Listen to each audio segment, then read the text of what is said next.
Hey everybody, thanks for checking out the Awesome Walter YouTube channel. If you like what you see, make sure you subscribe and click the bell icon to be notified when new videos are going up.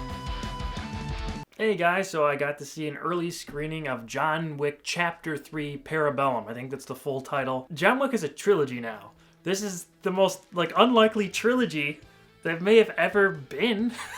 I don't think anyone expected when the first John Wick movie came out how popular it was going to be. You can tell when you're watching it the first time that they weren't making this to be this big expanded thing. Maybe they put little hints in there, like with the underworld aspect of it, with all the assassins and everything like that, which is basically the whole plot of this movie is just that. The way that first John Wick movie was made, it was like this really gritty movie that you didn't know about, and that's how it was presented to me. I didn't know, Keanu Reeves in this big action movie. And it's not really a big action movie. It's a small character-driven piece with a ton of action. And just to see how that's gone from this low, sort of on the totem pole type movie to, blowing up and people watching it at home and everything on video on demand or DVD or Blu-ray or whatever. And then the second one coming out and everyone that made a lot of money. Now this third one's coming out. Now it's a trilogy. It's a John Wick trilogy. That's crazy to me that they expand the world so much, and this character is now one of the most popular characters that Keanu Reeves has ever played. So yeah, this movie is extremely entertaining. If you like the first two John Wick movies, you're going to like the third John Wick movie. I might like it even better than the second one. It's been a little bit since I've seen Chapter 2, but initial reaction, I think I like this better just because of the incredible action they have in this movie. And it's just non-stop all the time happening. The amount of action that Keanu Reeves himself goes through, and you could tell it's him doing all these very complicated choreographed fight scenes involving guns and knives and swords and just regular fighting and wrestling even on the ground and stuff, and that's him. There's definitely parts where you could tell it's a stunt double when he gets kicked through with his glass a bunch of times, and you could tell there's one scene where it was obviously not him. But 99% of the time it seemed like it's really him doing all this stuff. And Keanu's not a young guy anymore. But otherwise, he looks really great. I'm so impressed with the amount of just action work that he did in this. He didn't really have a lot of scenes where he was talking. There's a couple here or there. And we get a little bit more background on John Wick in this movie. Not much, but little drops of more of his origins and stuff. Man, I tell you what, I saw it with this crowd. It was a packed house. I saw it downtown Chicago, and man, it was, people were reacting to everything that happened. There's a lot of really funny parts in this movie. And you wouldn't, I guess maybe you would expect it because the last couple movies haven't taken itself 100% seriously. It has for the most part, but they definitely have room for comedic effect and everything like that, and comedic relief. There's a level of humor in it that a lot of people reacted to, and it's not even just with lines or character stuff. It's mostly a lot of action beats that are morbidly funny because of how John Wick, spoiler, John Wick kills a bunch of people in this movie. Oh, I'm so sorry if that's gonna ruin your experience here, but yeah, John Wick tearing through people, and even stuff that happens to him in these fights are just, they're funny, but they're also very entertaining, and people are going, oh, whoa, and this crowd just reacting to everything. If you can, try and see it with a lot of people, because it's a lot of fun to see with a big group and with a whole crowd that's into everything. It was so much fun. So at least I could say that about the movie. The best part about the movie is just seeing it with people and being in that atmosphere and seeing all these reactions and stuff. Like the last two movies, especially the last one, this is just non-stop style. If we're just talking about the acting or the character stuff, it's not just that.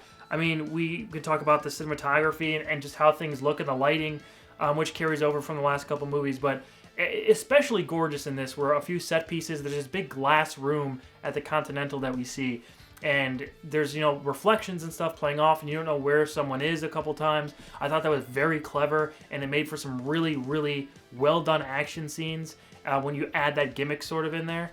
And it was just awesome to see that kind of stuff. And, with the very dramatic sort of red magenta lighting with the blue lighting, a lot of that stuff comes up in the movie a lot, where he's, going throughout the city and it's raining and all this stuff. Just, the movie is gorgeous. I love how these John Wick movies look, especially this one. We do some stuff a little bit outside of New York City. I don't want to spoil too much, but they go further out. It's just not just in the city. We go to different landscapes and stuff. I think it was in the trailer where you could see him in some other places. But everything just looks great. I don't know if the look of these movies really gets talked about enough because of how much people like the character John Wick and obviously the action. But yeah, the movie looks great, and it should be commended for that. Halle Berry was promoted in being this movie. She was a big star, obviously, and her in this movie, she was pretty good. I mean, I don't want to spoil her relation to John Wick or anything like that. I think you should discover that on your own, but she did very well. There's a lot of action stuff with her, and she did a lot of her own stunts too, as you could see. Like you could tell that it's her as well, doing a lot of like flips and a lot of like gunplay and just a lot of fighting, and she did really well on that stuff. I think that she probably wanted to match what Keanu was doing. This is kind of the calling card of this series now, is to doing as much of your own stunts as you can do, and really keep these shots without cutting on a lot of these sequences.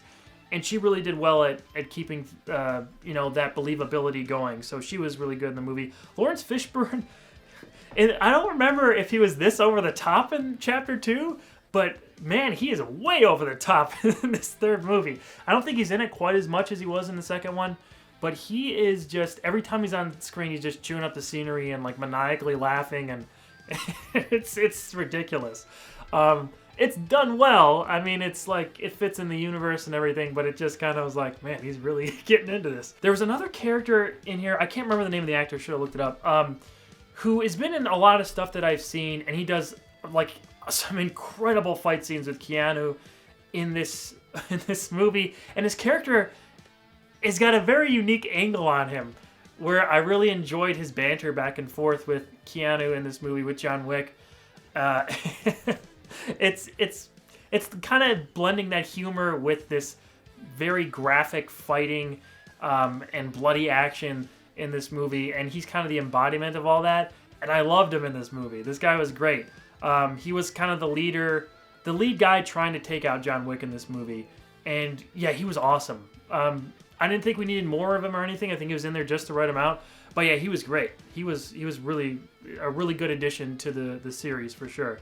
There was this one, I can't remember what they called her, like an auditor or something, from the high table, who's going around.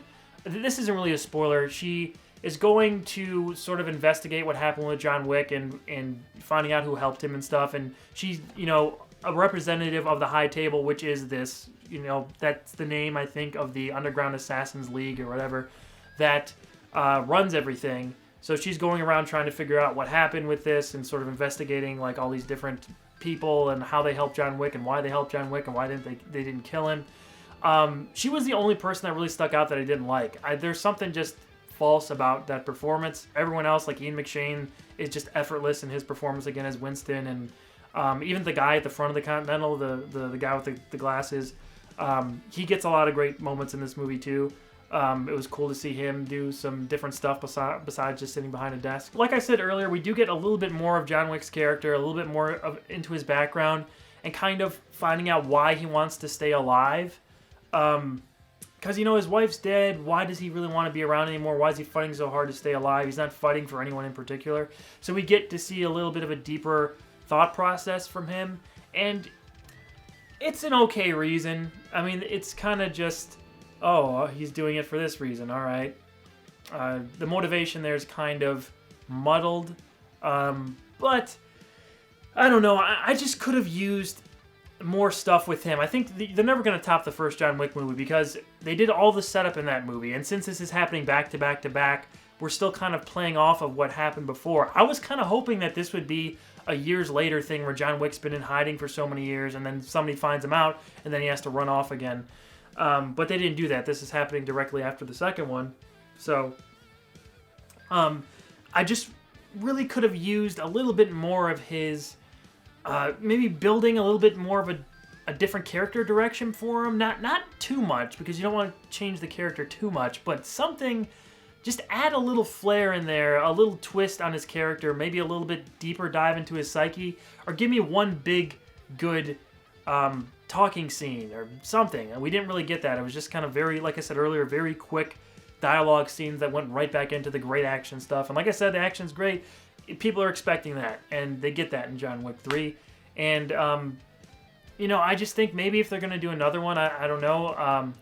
I don't want to spoil anything, but if they do ever do one more, or if they're going to be, you know, doing the TV series, if John Wick's going to be in the Continental TV series that they're doing, if John Wick's going to be in there, I would like to see a little bit more character development from him, because the wife and puppy thing is kind of, I think that's run its course. We need a little bit more of a motivation for him at this point. And the ending I also didn't really like. I thought that didn't logically make sense for what happened in the last two movies and throughout this one especially. You'll see when you see the movie, but I didn't really like how that ending went along and, you know, presented itself. I thought that was kind of... it just didn't match up well with the rest of the series so far. But, you know, overall, John Wick 3, I really liked it, really enjoyed it. You'll like it, like I said earlier, see it with a bunch of people. I think that's the best way to check it out. Keanu does it again. The man, it does not age. If you're a fan of the last two movies, you'll really like this one. Is it going to be your favorite of the series? Probably not. I think we all can agree that the first John Wick movie is always going to probably be the best of this series, unless they do something dramatically different, but we'll see if that happens. But yeah, let me know what your guys' thoughts of this movie are in the comments below when you see it. I know I'm putting this up a day before that it comes out in theaters, but when you see it, come back and leave a comment, and, you know, we can discuss it like usual. I'll be back here very soon with a new video. This Sunday, the finale of Game of Thrones will be going up, and our live review, me and Porter will be talking about it, so make sure you check out that video. And a major announcement that I keep hyping up that will be out in just a couple weeks, so stay tuned for all that stuff. I'll be back here very soon. Thank you for watching, and I'll see you guys later.